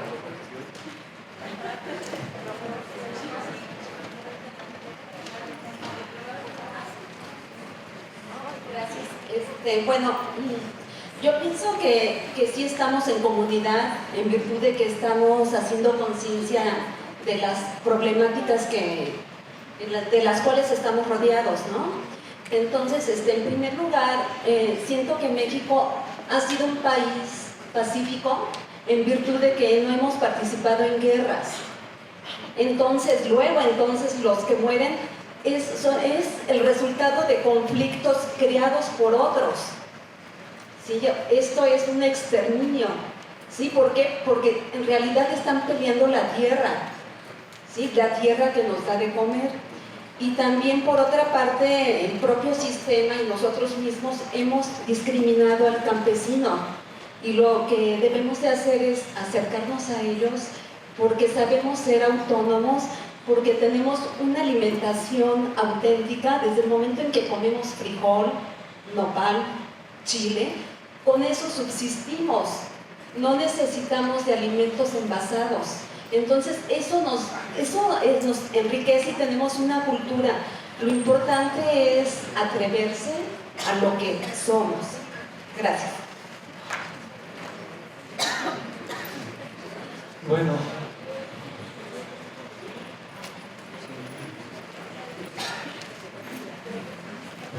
Buenas tardes. Generalmente llevo años pues tratando de no caer en la provocación. Sin embargo, bueno, Manuel nos invitó, dijo desde el principio que iba a ser provocador esto, ¿no? Y creo, desde mi punto de vista, más allá del coloquio, pues, yo lo vi como un encuentro solamente, ¿no? Dice Manuel que están haciendo espectáculo. Es que aquí hay varias cosas, pues, dentro de todo lo que hemos vivido en los últimos años, de manera local, ha habido movimientos, ha habido resistencias, ha habido luchas impresionantes, increíbles, ¿no? Aquí en el estado, en Cuernavaca, en la capital. Y todas estas luchas, la mayoría han terminado en represión, ¿no? Una de las luchas que hemos ganado solamente ha sido la lucha contra el club de golf que se dio en el 95. Sin embargo, bueno, la provocación nos invita a ir más allá, o es mi punto de vista, mi percepción de lo que debería de suceder después de este encuentro, ¿no? O sea, dejar de ser espectadores. Nos están invitando a ser actores. Y decía Raúl, bueno, esto de ser autónomos, creo que hay un miedo terrible a la libertad. Hay algo que tenemos interiorizado de manera muy fuerte, ¿no? El miedo a la libertad, y por eso preferimos que nos sigan gobernando y queremos seguir viendo que las soluciones vengan de arriba. Las soluciones ya no van a venir de arriba. Entonces tenemos que ir viendo cómo de aquí, desde abajo, podemos empezar otra vez, digo, a pesar de todo eso que hemos vivido los últimos años, creo que la esperanza que pudiéramos tener es precisamente mirarnos, vernos. Concluía en su ponencia Manuel, que abrazarnos, mirarnos a los ojos y reconocernos que somos seres humanos, y que todo esto, pues, lo que está sucediendo, que no es solamente en la cuestión local, porque tiene que ver con todo lo que está sucediendo en el mundo, la parte de reconocernos como seres humanos y desde ahí tener una base para nosotros desplantar algo. Y bueno, hace rato, por ejemplo, también en lo de las mujeres, las tribus, las generaciones, el diálogo, decían, bueno, vamos a convivir. Hubo una propuesta concreta, ¿no? De convivir los señores de las terceras edades, un danzón, ¿no? Convivir con los que andan en la patineta. Bueno, ir rompiendo todo eso, porque siempre nos estamos sectarizando, pues, ¿no? Actuamos como conceptores, ¿no? Algo de lo que me queda a mí de todo esto que se ha dado en los diferentes conversatorios, descolonizar el patriarcado y el racismo. Muchas veces nos vemos de arriba para abajo a los demás, no. Y entonces yo soy estudiante, yo soy catedrático, yo soy licenciado, y nos vamos poniendo y nos vamos creyendo, pues, esas etiquetas. Y de ahí no nos movemos. Entonces eso precisamente son como bloques, barreras que nosotros mismos vamos poniendo para no mirarnos como lo que somos, seres humanos, más allá de lo que pudiéramos tener, si tenemos títulos o no. Entonces, como que romper esa parte es bien difícil, lo ha sido bien difícil, y más allá entonces de todo este encuentro, el espectáculo, que como se quiera ver, queda esa parte. ¿Cómo le vamos a hacer nosotros, si es que de veras queremos ir más allá del coloquio, del encuentro, para reorganizarnos y empezar a generar esa parte, esta lucha de reencuentro, de autonomía hacia la libertad y hacia la reivindicación como seres humanos? Nada más. Bueno, con la participación del compañero concluimos. No sé si gusten hacer o agregar algún comentario más para que termine.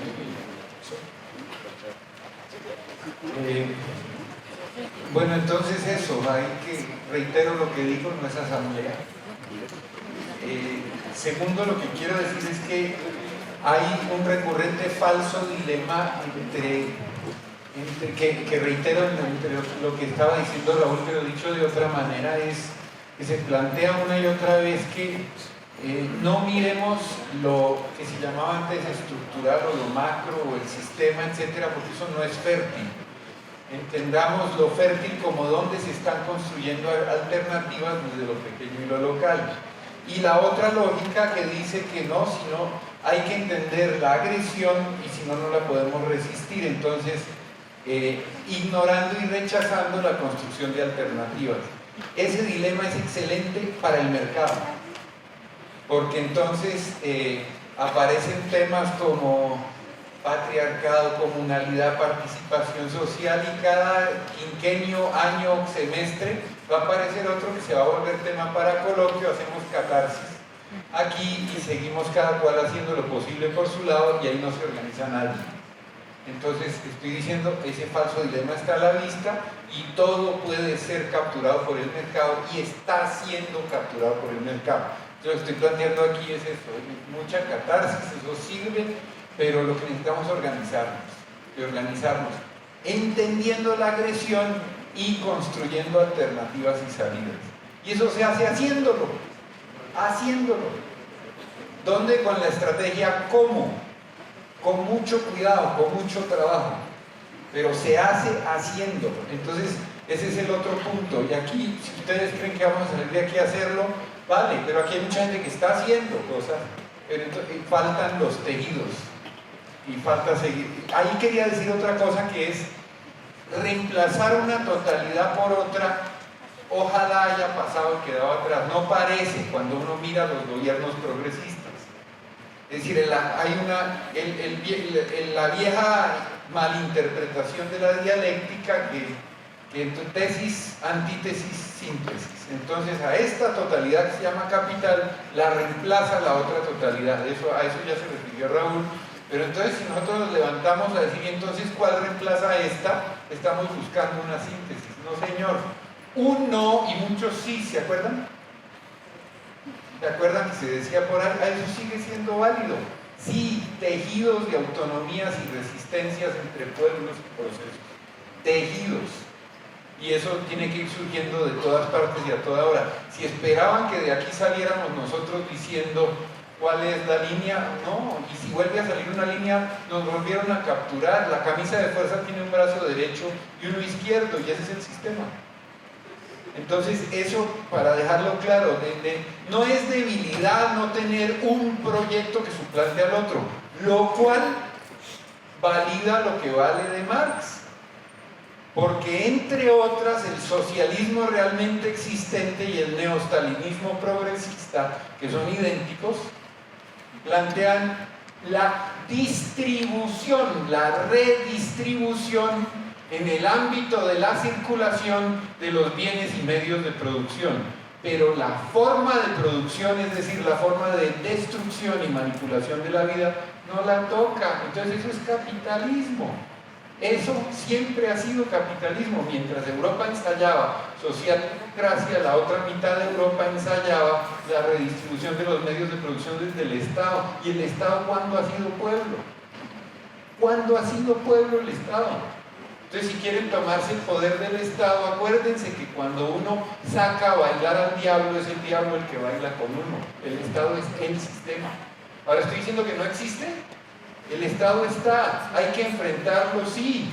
Entonces la CUP ganó en Cataluña, o no ganó, pero tiene un espacio ahí, y la CUP no quería ganar, pero se aprovechó de las elecciones. Pues ahí vemos cómo van. Nosotros no estamos diciendo aquí sí o no a esta fórmula o a la otra, sino que la igualdad, como decía yo antes, como búsqueda definitiva de las luchas del feminismo dentro del sistema, son una negación de la lucha de las mujeres y del matriarcado. Porque igualdad dentro del sistema es Margaret Thatcher, etc. Entonces eso, plantear eso. Entonces decir no, sin perder de vista el horizonte y no entender de qué se trata. El tercer punto que quería decirles es que lo que está pasando con la crisis del sistema nos está poniendo la cosa fácil en cierto sentido, hay un reordenamiento territorial global, por llamarlo de manera suave, o sea, un proceso de exterminio y apropiación del planeta, para decirlo como es. Global quiere decir urbano-rural. Por favor, no les sigamos ayudando a los campesinos. Ellos ya nos están ayudando a nosotros, y menos a los indígenas. Ellos nos están ayudando y nosotros salimos a ayudarles y estamos mucho más jodidos acá. Y la categoría urbano-rural es absurda, es sistémica. ¿Qué comemos, qué tomamos, qué vestimos, qué vivimos que no sea rural? Seguir, esa categoría tiene que desaparecer, pero no en teoría. Tiene que desaparecer de hecho. Lo urbano y lo rural son fabricaciones burguesas. ¿Qué es burgo? Entonces, por ahí. Entonces, hay un reordenamiento territorial global que está haciendo que nos enfrentemos si hacemos conciencia en colectivos de eso. ¿Qué es el enfrentamiento cotidiano aquí en todas partes? Para eso sí son las asambleas de organizarse. Esa confrontación, ese proyecto extractivo. Y hay extractivismo aquí mismo, hay extractivismo académico que va robando comunalidad, minería, pensamiento indígena y lo procesa, y entonces sale a explicarle a los que lo están haciendo qué quiere decir de verdad lo que usted está haciendo. Y esa es la trayectoria de la fabricación de conceptos. Ha sido tradicionalmente, hay excepciones y buenas voluntades, pero para eso se crearon estas fábricas de conceptos, para extraer, procesar y producir en el mercado. O no me digan que no hay territorios académicos que cada uno cuida, incluidos los de izquierda. Entonces, plantear eso. Nos están poniendo de una parte los extractivismos y de otra parte esos procesos autonómicos, urbanos, rurales, en todas partes, y se están confrontando. Para traducirlo en fácil, hay gente que sabe que si se vuelve a ir otra vez desplazada, ya no tiene a dónde irse porque se acabó el planeta, y se están parando firmes a defender su territorio. O como lo diría Hugo Blanco Galdos, que empezó con su trabajo como trotskista, que aquí los acusaron, se desdogmatizó. Él lo traduce diciendo: yo antes defendía la tierra en minúsculas, ahora defiendo la tierra en mayúsculas. No les enseñen marxismo-leninismo, enséñenles a defender el agua. Son cosas que él dice. Entonces se están confrontando de hecho. Lo que quiere el sistema es que no lo veamos, pero aquí estamos participando de una confrontación entre ese proyecto extractivista global que se sirve de terror, propaganda, políticas de despojo, cooptación. Se está enfrentando ese proyecto con proyectos autonomistas arraigados en territorios. Se están confrontando. Entonces, así no nos gusten las dicotomías, nos va a tocar irnos definiendo. Pero la tendencia en estos días es que por la mañana uno es autonomista, a mediodía extractivista porque tiene empleo, y por la tarde mafioso para ver con quiénes mantengo mi puesto y con quiénes no. Estamos metidos en eso. Entonces solo quería plantear eso. Y el tema de, hay una arquitectura de poder global. Los estados obviamente no han desaparecido, y menos los gringos, pero están subyugados a las corporaciones transnacionales financieras, o no, que dice que es los mecanismos no solo de acumulación sino de control de poder. Los Estados Unidos son un instrumento de eso, y ese ejército también, pero no porque lo diga yo. Colin Powell, cuando llamó a que se estableciera el área de libre comercio de las Américas, dijo: todos los recursos, todos los mercados, todos los ahorros de todo el continente al servicio de las transnacionales de Estados Unidos. Pero es eso, al servicio de. Entonces esa arquitectura hay que tenerla en cuenta porque está ahí. Pero ¿dónde se derrota esa arquitectura?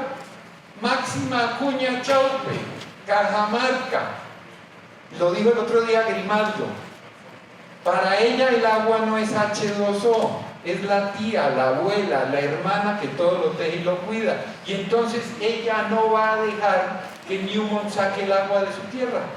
Y ahí está paralizado Newmont, siempre y cuando nos demos cuenta que Máxima Acuña Chaupe no necesita que la ayudemos, sino que ella es el frente de defensa de la vida y que si ella va adelante no nos podemos quedar en silencio. Pero no es ayudarle a Máxima, es dejarnos ayudar por ella y unirnos a eso. Ya casi. Bueno, resaltar, insistir en el tema del mercado académico. O sea, eso hay que verlo. Las universidades, la fabricación de conceptos, yo quiero señalar con mucha fuerza eso. Hace poco se hizo en Puebla el Congreso de Comunalidad. Lo común está en el mercado y están disputándoselo en todas partes. Entonces aquí, si vamos a hacer una asamblea y dicen que hay asamblea, hagámosla sobre el tema. Tejiendo la casa común, ¿con qué derecho? No llevan siglos tejiéndola otras y otros en otros ámbitos, y entonces ahora fue descubierta y vamos a empezar a decirles qué es la casa común. Ojo, yo advierto esto sin señalar a nadie, sin insultar a nadie, pero advirtiendo de un peligro. Lo peor que podemos hacer es, con la mejor de las intenciones, entregar lo común al mercado que se esté fabricando. Entonces yo quiero advertir eso con mucha fuerza, insistir en eso, porque tengo mi propia preocupación si no estoy al estar sentado aquí ayudando a eso. Y no quiero. Y si me tengo que atacar a mí mismo por haber estado aquí y haberme tomado la foto en el evento, me voy a atacar. Lo estoy diciendo abiertamente y espero que me ataquen, que me reclamen, como me dijeron el otro día, no reciba la cobija. Y el último punto que quiero nombrar es este. Máxima Acuña no está sola, pero no porque la estemos ayudando nosotros, sino porque los Huichí en Formosa y en el norte de la Argentina, porque las Madres de Mayo en Sao Paulo, después de los 500 asesinados por el gobierno del PP, porque las bases del pueblo Nasa en el suroccidente de Colombia, y así podemos seguir, porque los y las indígenas del Ecuador que se levantaron contra el gobierno falsario de Correa, que es capitalista, y así podemos seguir, porque hay una cantidad de procesos y pueblos urbanos y rurales, unos visibles, otros en la penumbra, que están construyendo alternativas, y no solo eso, que esas alternativas y mundos otros todavía sí existen, nunca han dejado de existir, están por ahí. Entonces la tarea es ese tejido de autonomías y resistencia. Y si saliera una sola cosa de aquí, y que fuera esa, ayudar a tejer autonomías y resistencias entre pueblos y procesos, sería un avance extraordinario. Y eso requiere humildad, algo que generalmente no nos enseñan en los ámbitos universitarios y menos en los ámbitos de los partidos tradicionales, de izquierda o no. Entonces esa es la invitación. Ayudemos a tejer autonomías y resistencias entre pueblos y procesos contra el sistema, pero no despacito, como decía el Sud Moisés, porque ya no se puede caminar, la cosa está grave. Por lo menos en un trotecito, y a organizarnos entre todas y todos. Eso era de mi parte.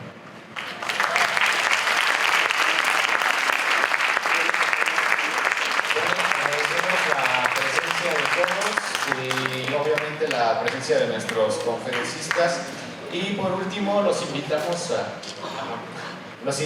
a la actividad de los alumnos de psicología, que se va a realizar aquí en la explanada a las 6 p.m. o inmediatamente cuando salgamos de aquí, si es que ya son más de las 6, no sé qué hora es.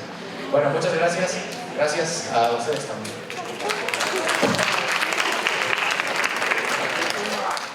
Tejiendo voces por la casa común.